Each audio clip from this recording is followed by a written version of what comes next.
Bennett Sykes Blackburn is a sculptural artist who focuses on woodwork and design. He is currently carving wood into different variations of barbed wire and putting them together to create the Wall of Barbs. His exhibition mocks the discussion of the wall that President Trump intends to build. So you have a wall of hostile symbols, objects that have symbolic intent.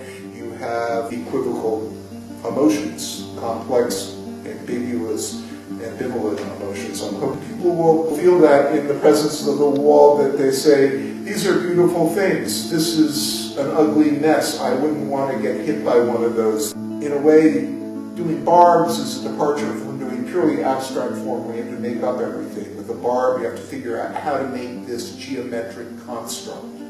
Because something has a mimetic reference in the real world doesn't mean that it isn't also a very powerful abstract form. And the barbs are an argument for the truth of that. They are based on, they have a purpose, but if you look at them, they're fascinating shapes.